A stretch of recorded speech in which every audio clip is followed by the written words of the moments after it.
যে কোনো আড্ডা বা অনুষ্ঠানে খাবারের পর একটু কোক যেন চাই।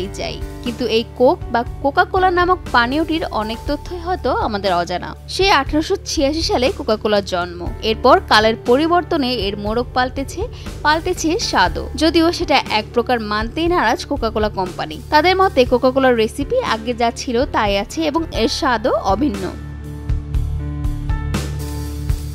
শোনা যায় কোক তৈরির রেসিপি সবার অজানা।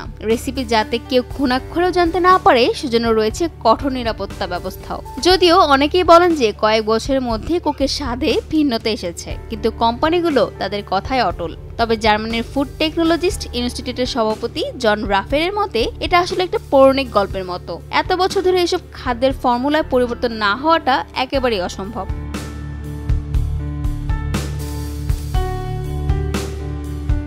আমেরিকার 1 নম্বর পানীয় বলা হয় কোকা কোলা, আর 2 নম্বর ধরা হয় পেপসিকোকে। 1994 সালে সিক্রেট ফর্মুলা নামে ফ্রেডেরিক অ্যালেন যে বইটি লিখেছেন তা পড়লে একটু চমকে যেতে হয়। বইটিতে তিনি কোকা কোলা কোম্পানির সাবেক নির্বাহীদের সাক্ষাৎকার নিয়েছিলেন। সেই সাথে কোকা কোলার আর্কাইভ ঘাটার সৌভাগ্য হয়েছিল তার। এগুলো বিশ্লেষণ করে তিনি দেখলেন বেশ কয়েক বছর ধরে কোকা কোলার ফর্মুলাতে অনেকবার পরিবর্তন আনা হয়েছে।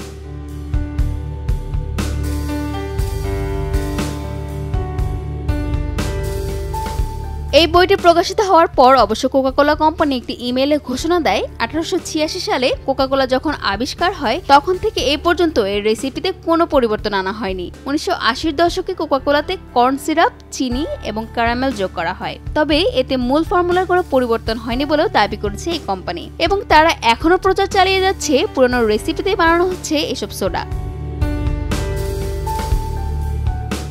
গত 127 বছর ধরে কোক বানানোর রেসিপি একটি ইস্পাতের ভল্টে রেখে দেওয়া হয়েছে। এর আশেপাশে সবসময় জ্বলতে থাকে লাল রঙের নিরাপত্তা আলো। গোপনীয়তা রক্ষার্থে সবসময় চোখ রাখছে বেশ কয়েকটি ক্যামেরা। তবে আটলান্টার কোক জাদুঘরে গেলে ক্ষণিকের জন্য দেখা মেলে এই রেসিপির। তবে তা এমন আলো আধারের আর ধোঁয়ার মধ্যে যে কারো সেটা বোঝারই সাধ্য নেই।